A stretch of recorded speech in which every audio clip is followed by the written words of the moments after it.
Hi, I'm Garm and this is Midgardy RPG. I'm here today with Ryan Schapals. How's it going?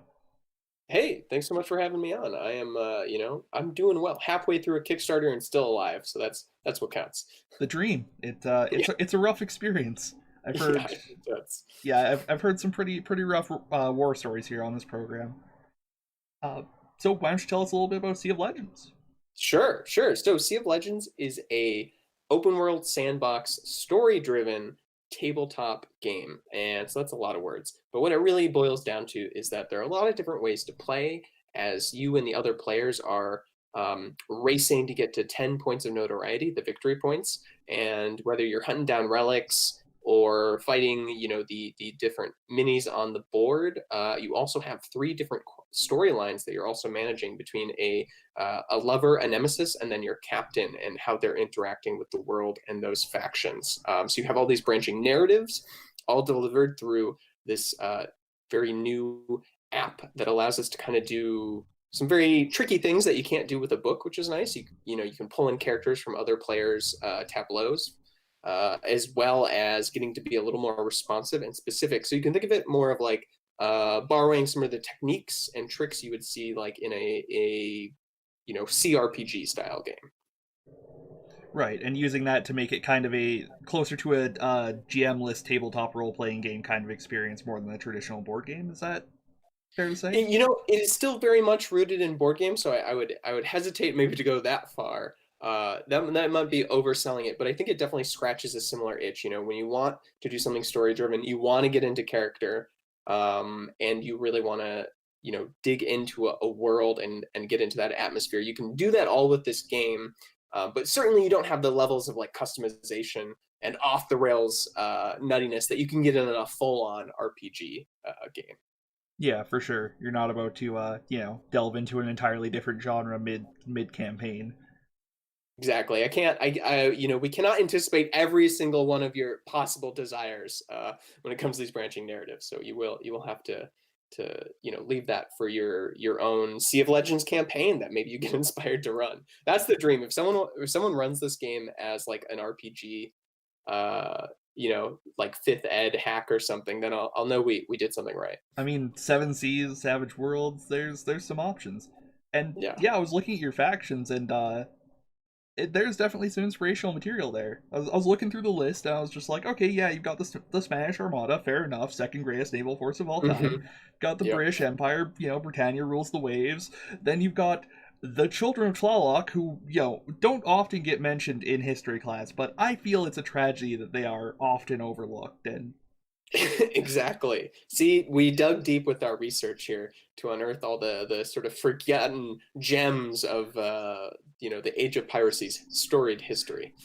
yeah, it's a tragedy what happened to the Atlanteans, and I hope it never happens again. And the continual denial of the Atlanteans' presence during the Age of Piracy is a great shame upon our Yeah, nation. very very upsetting. Yeah, so we've got all the very highly realistic factions you'd come to expect when it comes to water elementals come to life. Whether it's going to be the Aztec Empire returning, with Quetzalcoatl flying through the air, all that simple stuff that I think we really wanted to get back to with the pirate genre.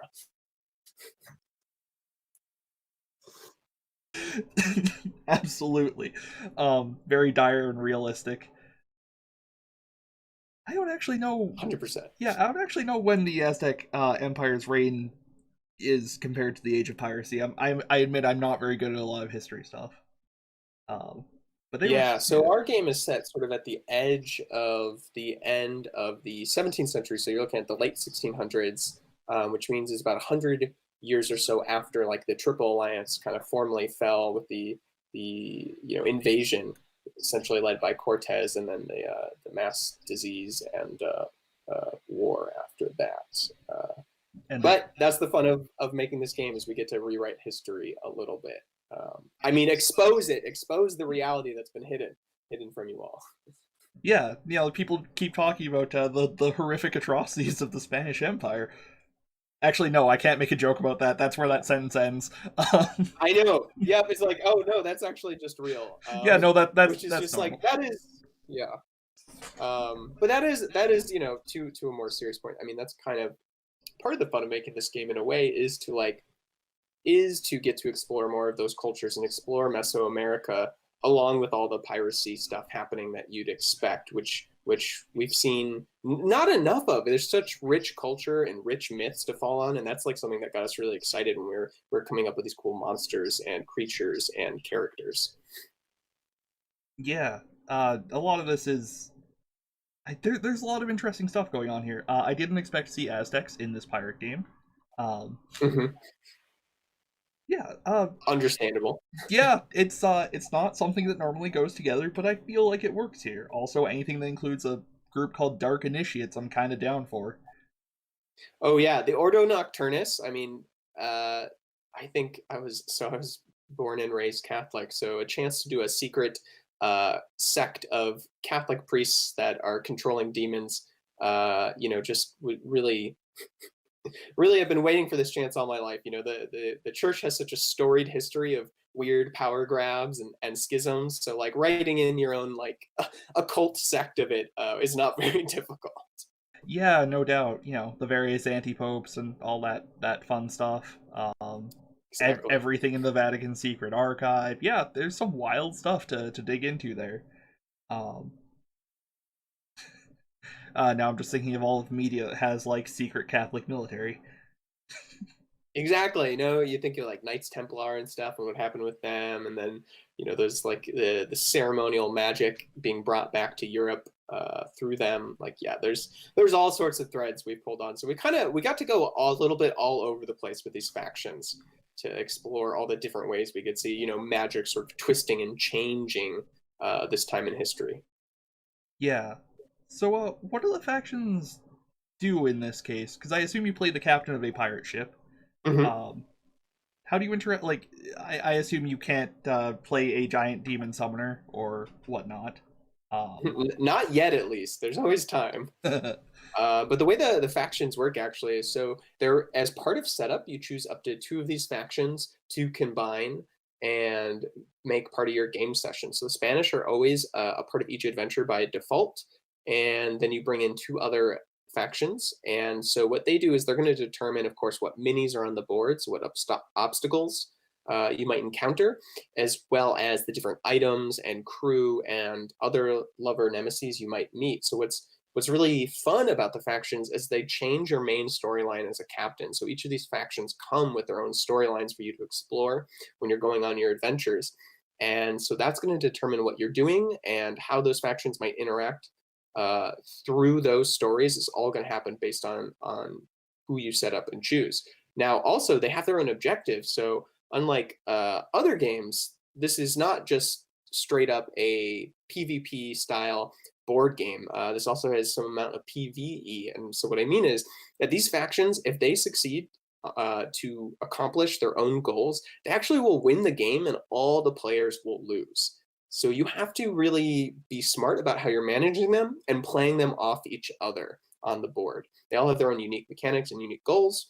And in addition, if you play your cards right, you might actually get to align with them through the adventures that you partake in. And so now all of a sudden, you might say, hey, these undead conquistadors, sure, they might look fairly evil on the outside, and they've been cursed to eternal life, but I want to be cursed to have eternal life too. So I'll throw my lot in with them. And now all of a sudden, all the players might see me as like the big boss monster, as I will win if they win. And so that can really change the dynamics on the board as the game progresses.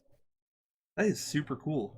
And yeah, so you choose two factions in addition to the Spaniards. So if you want like a slightly more grounded and realistic experience, you can do Spaniards, Brits, and I don't know, the Order Nocturnus, I guess. Yeah. And Yeah. if you want like something more balls out crazy, you can do like Children of Tlaloc, Atlanteans, and also the Spaniards. Exactly. Like that's the fun of like doing a more sandboxy open game is like from the very beginning, I think, that made sense because pirates, right? Like you want to have players have a lot of freedom, but then as we went on, is like we really want people to like have the experience they want with this game. So whether that's you're all in on the stories or you're all in and playing with the minis, or if you like the more historical aspects, or if you like the more out there magical stuff that we concocted, there's there's kind of something for everyone in this game, I would say, as long as you like pirates. If you don't like pirates, maybe not so much. If you don't like pirates, you will learn to like pirates by the end of this game. That's right. We will convert you. Or at the very least, tolerate them so that you can, like, shoot demons in the face with guns. Exactly. So what's the difference between the main factions and the additional factions? So the main difference, I would say, is not so much that like they all play out differently by default. So it's really just if you go all in, you're basically getting double of the content in terms of factions, and you get 4 new captains, and you get, of course, access to all the other stuff in the base game. So it's really just for people who are looking for more game, people who really want to maximize the replayability and mix and match all the different factions.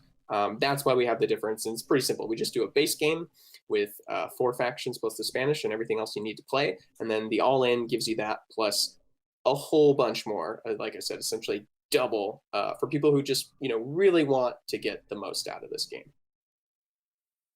Fair enough. Yeah, so you've got your base game and then your expansion box. I got you. Yeah. Cool. So how do the captains work? What makes them distinct and interesting from each other? Sure. So, besides just however you want to project onto them, personality wise, I think the really key thing is each captain comes with their own captain card. And it's a two-faced card with one ability on the front and one on the back. And so each ability plays into a different set of mechanics, whether you're playing as the big, burly Captain Tun, who excels in combat, or maybe someone more like Kahina, who's a self-described pirate queen. And so she's really good actually at getting items over the course of the game, of stealing them during combat. And so you're going to see each captain has a different play style they lean into, as well as potentially opening up, some more unique choices when you are out adventuring.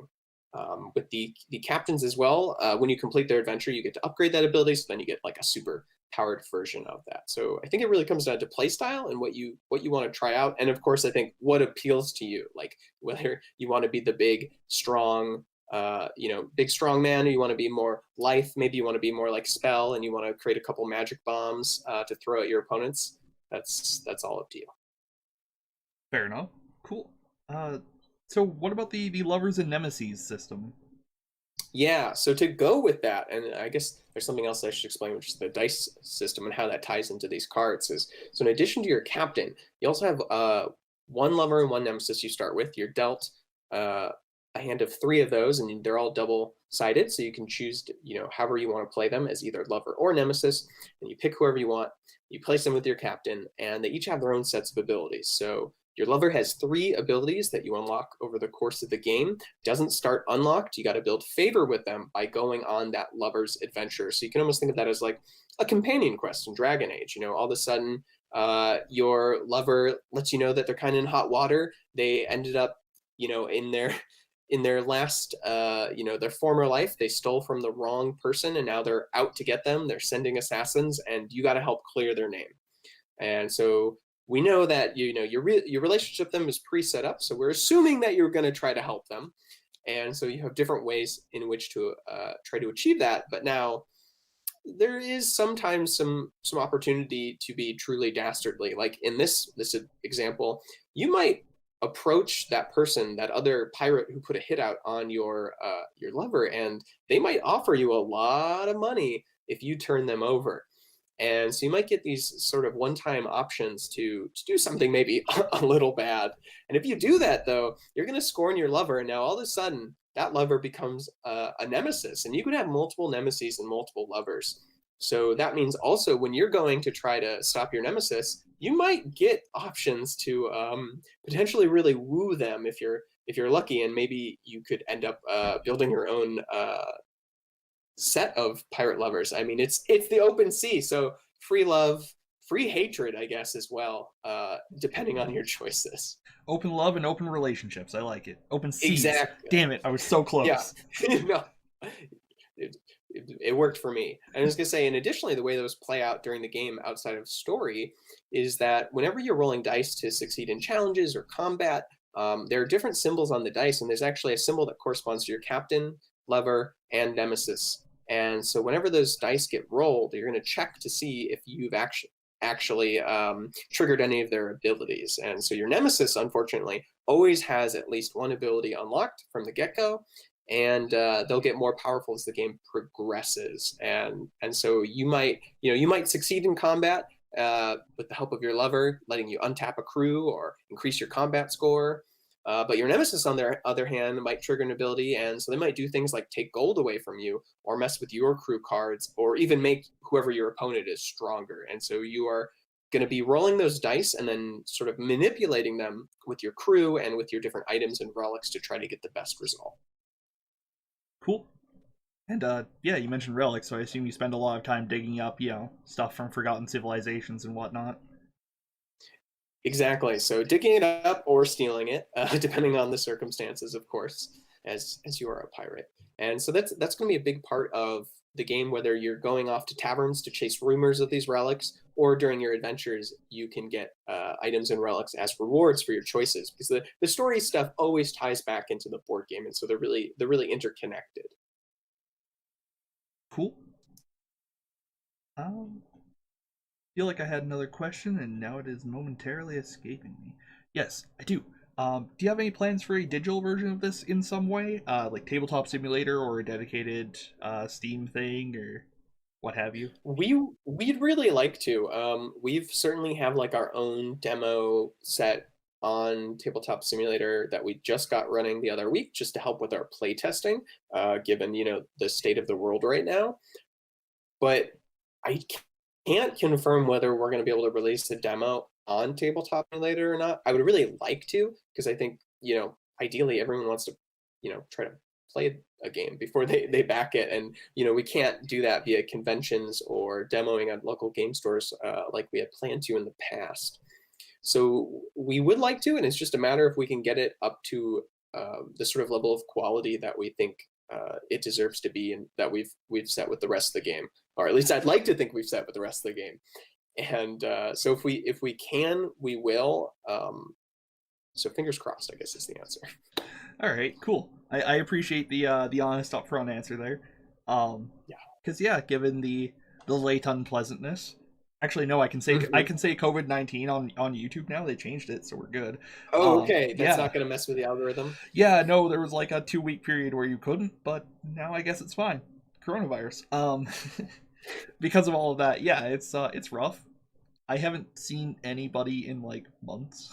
uh, Yeah, yeah, it's not fun. I miss board games. me too. It honestly makes me look forward to, like, before I was like, oh, so many like video chats, and now I'm like, oh, I get to do a video chat and see another human being today.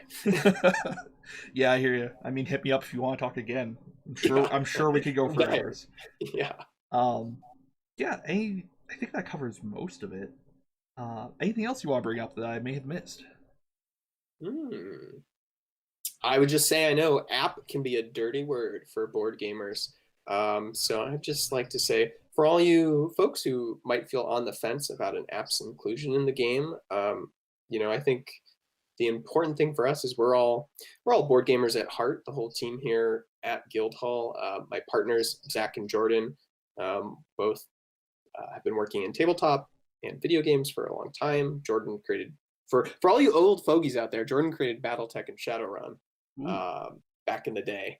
And so I think we are all truly passionate about board games, and we also turn to board games to get away from like our electronic lifestyles. And so the key thing for us is that the app is fairly, minimal, and it's really just there to cover the story stuff and to feed back to what's happening at the table. In fact, like, one of our rules is, hey, when you pick up the app to tell a story, to play a story, pass it to the player on the left and have them read it to you, because we this is a social experience, and like goofing off, making bad pirate voices, and rolling dice, like that's what this game is all about. And that's the thing we love about whether it's tabletop RPGs or tabletop games, and that has been preserved and hopefully made a little more accessible to folks who've been interested in story driven games. fair enough. Uh, I like that. I like the idea of the app isn't there to take away; it's there to add. I got you. Yeah, exactly. So that's my pitch for all the app naysayers. I know it's a contentious topic in tabletop, and for good reason. I think we've seen many ups and downs with it. Yeah. But hopefully we can win a couple more of you over to the dark side. And the beta version of the app is Android only, but I assume there's iOS compatibility. It's actually iOS, Android right now, and when we release, you'll also have a Windows build and a web browser build to make it even easier to use. And this is something we're planning to support for the foreseeable future. I know that's also something people get worried about. Is this game going to disappear? It's not going anywhere. We have a whole plan to basically keep supporting it for up to 5 years. And if anything ever happened where we couldn't, just say the worst happens and we were like, okay, we can't keep this app up and going, we would release the code so that folks could take the code and keep it running themselves. Bless you. That is wonderful news to hear. There's nothing sadder than oh, I'd love to play this game, but the server's dead. Exactly, and that's I think a really a common fear that's completely justified, because part of the fun of getting a board game is you're well, it's not going to be obsolete in a few years, and so that was something we really wanted to make sure we could address. So yeah. Yes, we feel your pain, app board game enthusiasts, and the app's not going anywhere. Excellent.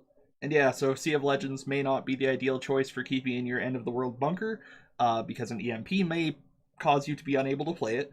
But other than that, that, you're good. The rest of your life, I'm sure, will probably be fine after the EMP. You'll probably have lots of time for board games and no other concerns. So no worries if Sea of Legends doesn't make it into your doomsday survival kit of choice. I mean, you could eat it, though, I guess. There's enough fiber in the cards. There's a few hundred, 300, 400 cards depending on your pledge level. So that's my pitch then, too. Also, there's a lot of delicious cardboard here for you.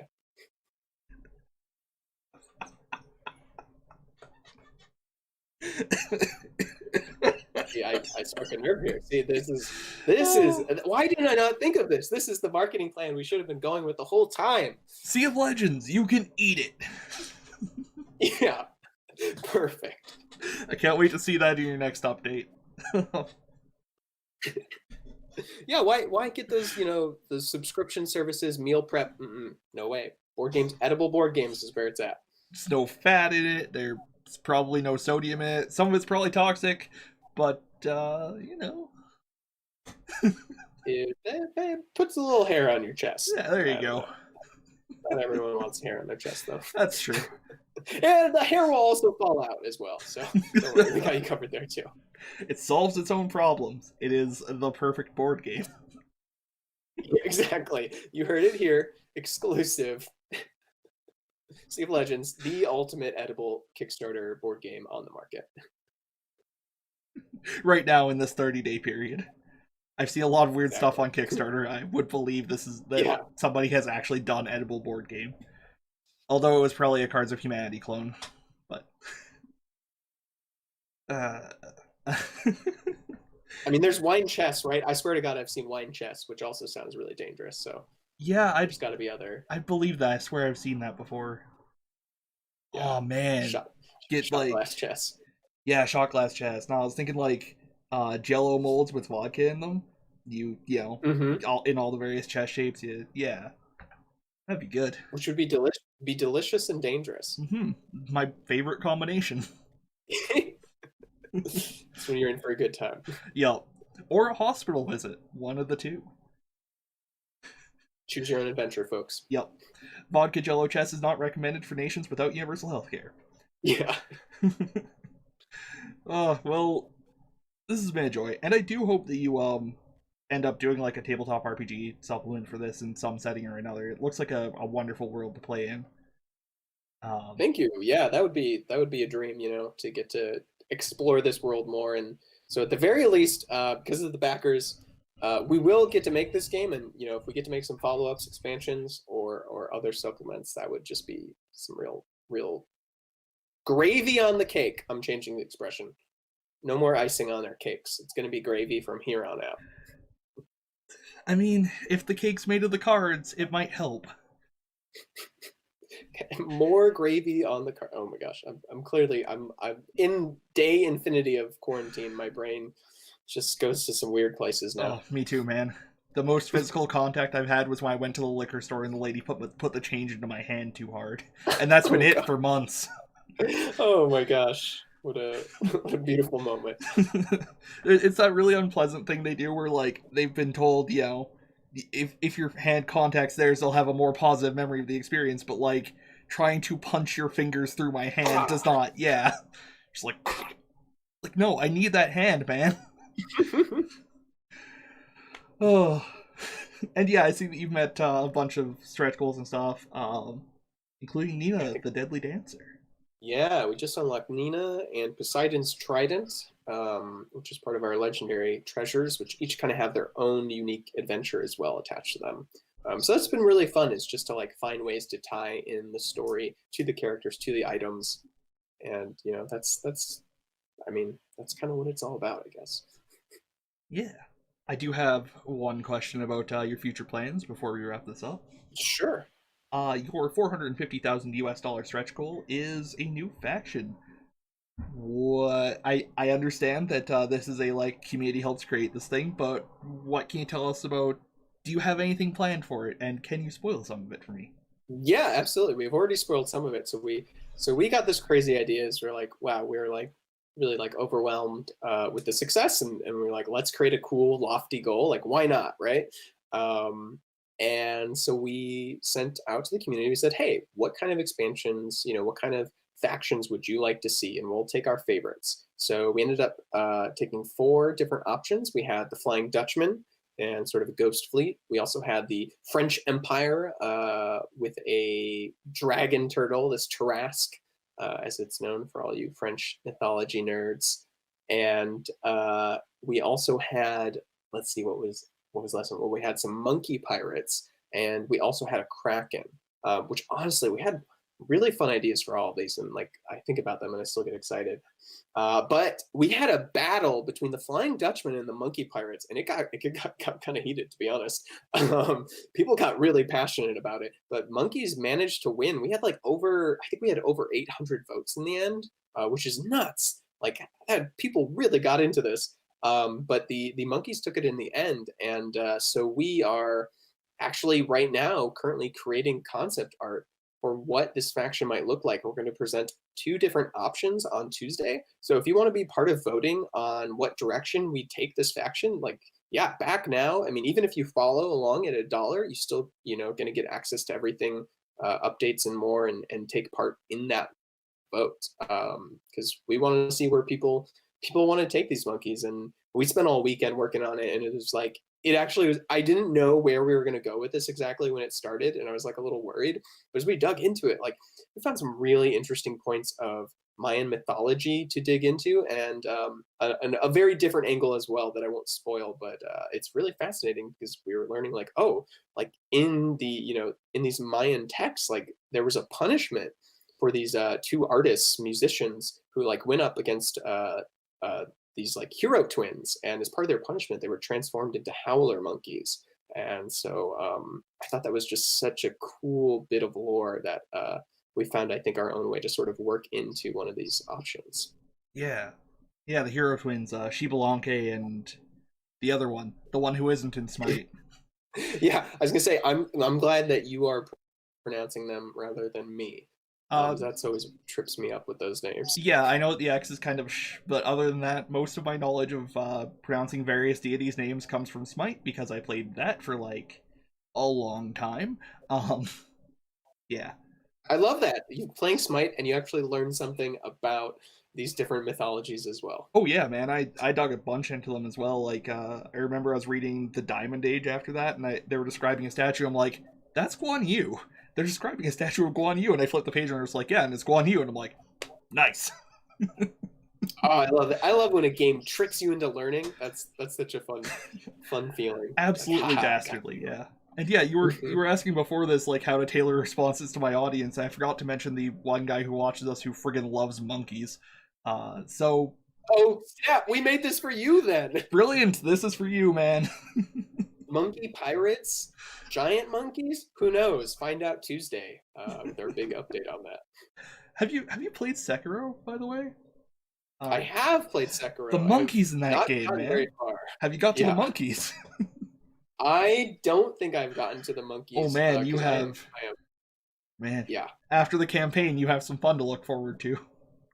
That's great. Yeah, I'm gonna take some time, recover, get destroyed by Sekiro for a while. That should be fun.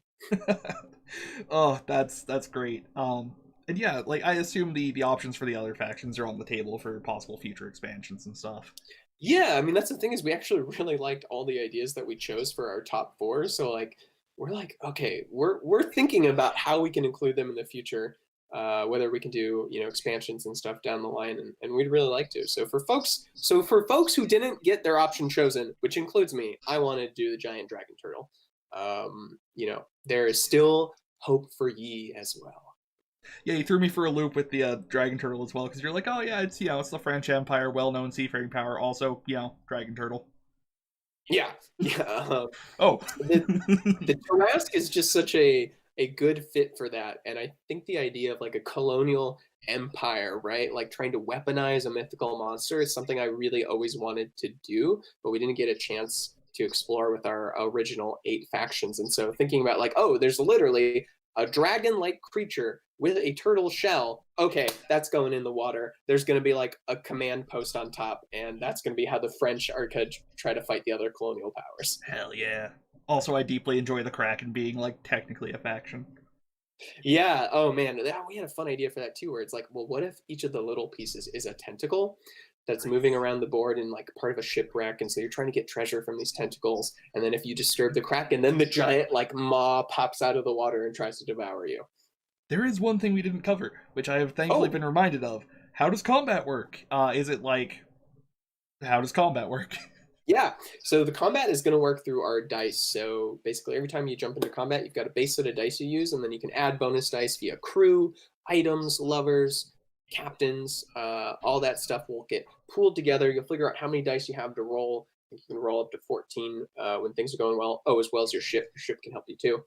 And then you're going to throw all those dice down, and then you're going to use crew to help mitigate and manipulate those dice. And then you're going to have a bunch of numeric numbers, essentially 2s and 1s that show up when you're trying to beat a flat score of a different NPC. But also, of course, you're going to get those symbols that correspond to your lover, to your nemesis, and to your captain, which will also activate different abilities that might help you or hurt you during combat as well. So yeah, you got dice rolling with dice manipulation plus the added bonus or negative of the different cards in your tableau. Right. And this isn't like, grid-based tactical combat. This is just straight, roll dice, hope for the best. Exactly. You got to be in the same region, usually, unless you have special relics that say otherwise, to fight with another player or NPC. So you can attack players or NPCs, and when you attack a player, the only difference is that they also get to roll dice rather than just dealing with a flat value. Right. That's a nice, elegant solution. I like it. And yeah, thanks. Since you also have an NPC turn, I actually haven't mentioned this, but the NPCs take their own turn as well. That means they also are going to attack you potentially when it's not your turn, and so we wanted to make sure combat wasn't too slow because we realized you could be resolving quite a few combats every round. Yeah, and they can attack each other, I assume. Yep. Yep. Yep. And then it's just flat value versus flat value there. So you say, all right, queen beats the rook here, essentially, and then you scoot that piece off the board. Yep. And if it's made out of, vodka gelatin, you eat it. Yeah, it bottoms up. Oh, well, I think that about covers everything, and several things beyond, Yeah, a few. Yeah. A few extra things there. Yeah. Yeah, anything else you'd like to bring up while we're here in this? Well, we're not in the same room, but you know what I mean. In this virtual space, Yes. I think we actually covered quite a bit here. So I mean, I really appreciate you taking the time to have me on and learn a little bit about Sea of Legends. Oh, I'm very glad I got the opportunity to. And yeah, if you ever have another project, feel free to reach out. This was incredibly fun. Well, thanks. We thankfully we now know we are gonna, at least because of all these crazy backers, we are gonna get to finish this game, and that means we're also gonna be able to make a second game. So you can definitely expect us to reach back out and talk your ear off about the next one too. Oh, I look forward to it. Yeah, give us airship pirates next time. Everybody loves airship pirates. Exactly. We'll do airship pirates, sci-fi pirates, Cthulhu pirates. Well, we already got some Cthulhu pirates actually. Wild West land pirates. Yep. Yeah, exactly. All the tropes will be ours. All right. Well, yeah. This has been wonderful. And for those of you watching, go back to Sea of Legends. There's a link below. Support this channel on Patreon. It's also a link there. And have a good night.